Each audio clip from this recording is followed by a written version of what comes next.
Starting, hello. So good afternoon, students. So today we will discuss that is calibration of venturometer and to determination of coefficient discharge of venturometer. So what is the use of venturometer? Means it is used to measure the rate of flow. It will works on the Bernoulli's equation. Okay. So you can see here. So this is the experimental setup of venturometer. So this is the venturometer which is placed in between the pipe. So this is the inlet and this is the throat. Okay, and next this is the centrifugal pump through which we can lift the water into the pipe. Okay, after that, so this is the manometer to note down the pressure head of water, and this is the piezometer used to note down the time taken to rise for every 10 centimeter in the collecting tank. So this is the experimental setup of venturometer. Okay, so first what we have to do, we have to on the switch and you have to increase the discharge from the tank. So now I am going to switch on this motor, centrifugal motor. You can see here. So we can give the maximum discharge of water of 1 centimeter here. We can give the maximum discharge, and after giving the maximum discharge, the water flows into the venturometer. Through this venturometer, the water flows through this hoop section. Okay. So after the water flows into the hoop section, here in the manometer we should note down the pressure head as H1 and H2.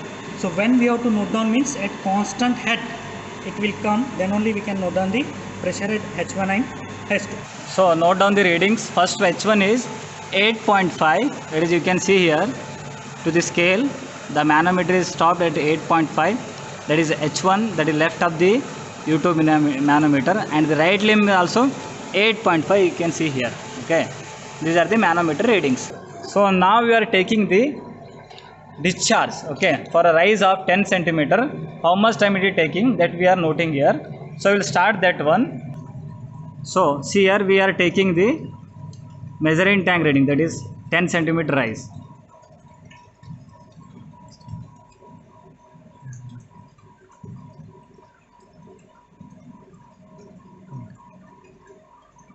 We are taking the manometer reading 11 to 21.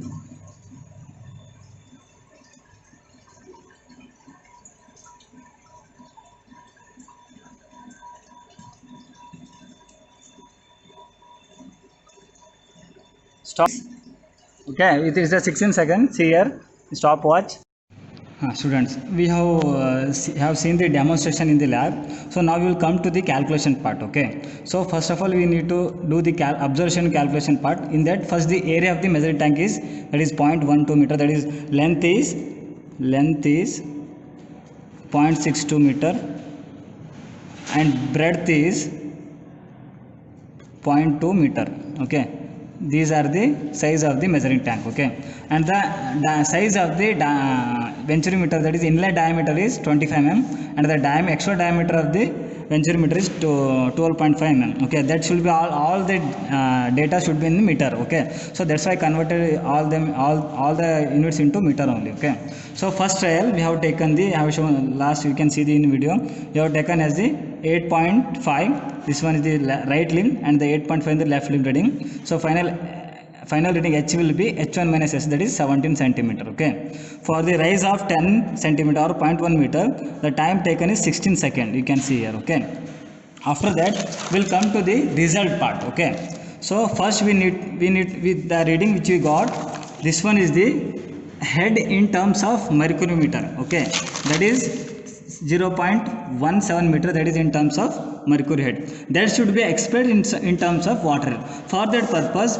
we have the formula, that is head across the manometer in terms of water head is that equals to H into specific gravity of the mercury meter, mercury divided specific gravity of water minus 1. This one is the formula we got from the while deriving the discharge equation for the venturometer. That time we have got this equation. From that I am expressing in terms of water head. Okay, after doing some calculation we will got the pressure in terms of water head will be the 2.142 meter. That should be written in this column, that is head across the manometer in terms of water head, that is 2.142 meter. Okay, so after that fourth column is the theoretical discharge calculation. For that purpose, we have the formula theoretical discharge A1 into A2 into under root of 2GH by under root of AN square minus A2 square. So this is one the equation for the calculation of the theoretical discharge for the venturimeter.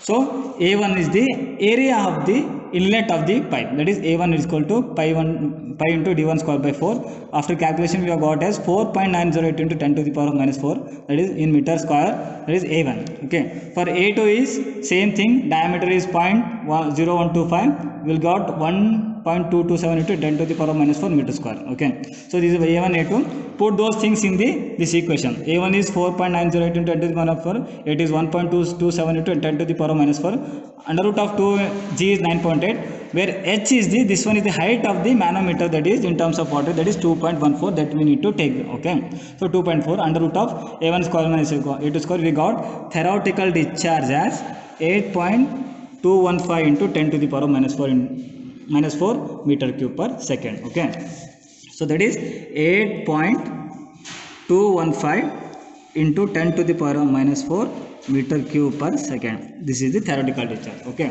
so next column we need to calculate the actual discharge. Okay, for actual discharge calculation we have the formula, that is A into H by T, where A is the area of the measuring tank. We need to measure actual how much discharge is coming from that pipe. For that purpose only, for the size of the tank is this much, that is 0.12 meter square, and the rise of water how much is 0.1 meter, that is 10 centimeter rise, it taken 60 seconds. So for the discharge is 7.5 into 10 to the power of minus 4 meter cube per second. So I will write this one here, that is 7.5 into 10 to the power of minus 4 meter cube per second. So next we need to calculate the main part, that is the aim of our experiment is the coefficient of discharge we need to calculate, that is CD value. For that CD will be the ratio of the actual discharge to the theoretical discharge. Okay, what is the actual discharge? We got 7.5 into 10 to the power of minus 4 into 10, divided by 8.21 into 10 to the power of the theoretical discharge. After dividing this one we got 0.91, nearly to the 0.98. So that is the coefficient of the coefficient discharge of the venturimeter. So we can try for another by reducing the discharge. Okay, we have started with the full discharge. After we can go for the reducing by discharge value, there is some amount.